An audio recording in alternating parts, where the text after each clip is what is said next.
Okay, so welcome back. This is the 2016 differential equation problem from the AP exam, and we're going to try to go through this quickly.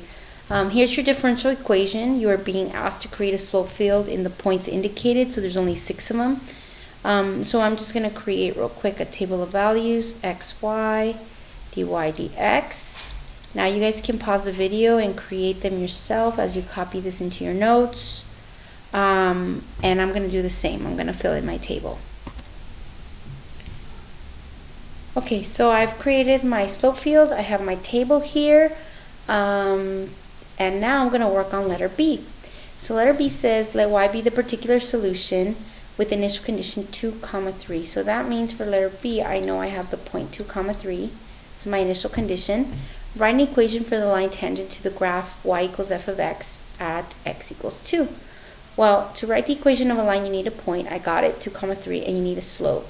The slope comes from the derivative, and the derivative is dy dx. So that means the differential equation they gave us here, that gives slope.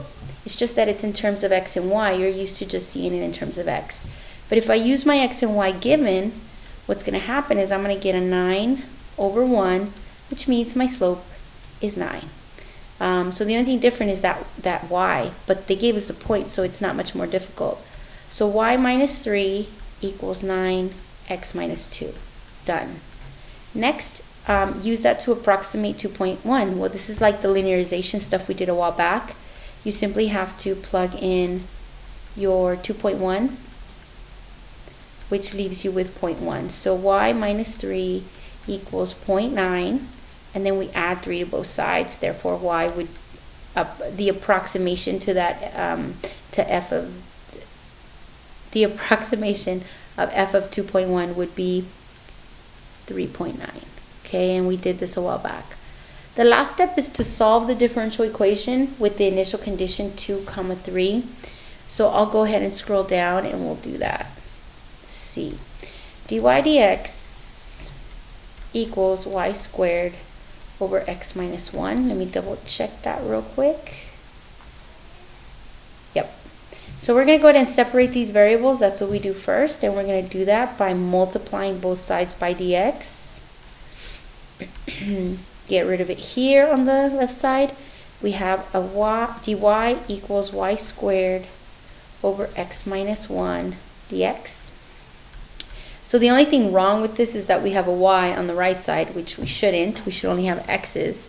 Because of the location, I think it's best to think of it as multiplying by, it's the same as dividing, but I think about it as multiplying by 1 over y squared, which reduces. Now remember, this is all one multiplication problem, so I just have to do it once. And then multiply over here 1 over y squared. So I end up with y to the negative 2. I'm going to use that to do the integral in just a second. Dy equals 1 over x minus 1 dx. Alright, so I've separated the variables. The next step is to take the integral of both sides, and that's why I brought it upstairs. I knew I would need it anyway. I'm going to take the integral of this by adding 1. That gives me y to the negative 1 times the reciprocal. On the right side, I know it looks a little complicated, but think of this as u, 1 over u. And that since the derivative of the inside is pretty easy, it's just 1, then we can really just think of this as the antiderivative of 1 over something to the 1 power is natural log of the absolute value of x minus 1. And remember, the plus c goes on the right side. So I have negative 1 over y equals natural log absolute value of x minus 1. And if you don't believe that that's the antiderivative, let's take the derivative.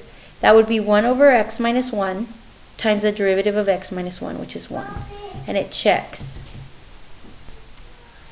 The last step we are going to do is we're going to multiply both sides by y. Okay. And we're going to get negative 1 equals y times natural log of the absolute value of x minus. Ooh, let me undo that. I skipped my penultimate step. I need to solve for c before I solve for y. So remember our initial condition 2, 3? Yeah, don't make that mistake. we're going to have negative 1/3 equal to the natural log of 1. When you plug in that 2, natural log of 1 is 0, so C will be negative 1/3. So now we have negative 1 over y will equal natural log of absolute value of x minus 1, and then it'll be minus 1/3. And we need to solve for y, and it seems kind of hard to solve for y, but just think of it as multiply both sides by y. Okay, that'll reduce here, and multiply this whole thing by y, the entire thing. Do not distribute.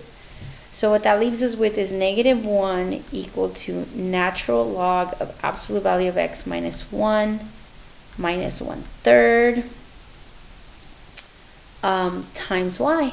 And I know it doesn't look easy, but all you have to do is divide by this entire quantity on both sides, as ugly as that is, and you're good. That's technically the solution. It doesn't have to be pretty, it just has to be right. So let's see, the last answer I'm going to get, so this reduces out here, see? Leaving me with y is equal to negative 1 over natural log, absolute value, very important, x minus 1 minus 1/3. I know it's uncomfortable, especially for Renato, to see this 1/3 down here. I know he loves to simplify, but that's okay, it's fine. This is a good answer.